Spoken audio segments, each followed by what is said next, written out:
حدیث نمبر 3197۔ حضرت ابن عباس رضی اللہ تعالیٰ عنہ سے مروی ہے، فرماتے ہیں رسول اکرم صلی اللہ علیہ وسلم نے فتح مکہ کے دن فرمایا، مکہ مکرمہ فتح ہو گیا، اب مکہ مکرمہ سے ہجرت نہیں، البتہ جہاد اور نیت باقی ہے، پس جب تمہیں جہاد کے لیے بلایا جائے تو جاؤ۔ اور آپ نے فتح مکہ کے دن یہ بھی فرمایا، مکہ مکرمہ فتح ہو گیا، بے شک اس شہر کو اللہ تعالیٰ نے اس دن حرم بنایا جب آسمانوں اور زمین کو پیدا فرمایا، پس یہ اللہ تعالیٰ کے حرم قرار دینے سے قیامت تک حرم ہے۔ مجھ سے پہلے کسی کے لیے مکہ مکرمہ میں جنگ جائز نہ تھی، میرے لیے بھی صرف دن کی ایک ساتھ جنگ کرنا جائز ہوا، پس یہ اللہ تعالیٰ کی عطا کردہ حرمت کے ساتھ قیامت تک حرم ہے، اس کے کانٹے نہ کاٹے جائیں، نہ اس کے شکار کو بگایا جائے، اور کوئی شخص اس میں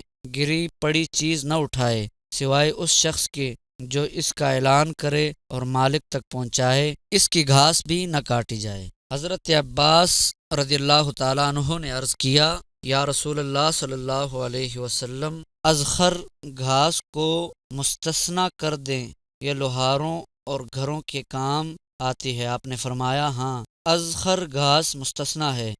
حدیث نمبر 3198۔ ایک اور سند سے اسی طرح مروی ہے، لیکن اس میں آسمانوں اور زمین کی تخلیق کا ذکر نہیں اور قتال کی جگہ قتل کا لفظ ہے، البتہ لا یلتقط لقطتہ الا من عرفہا کے الفاظ مذکور ہیں۔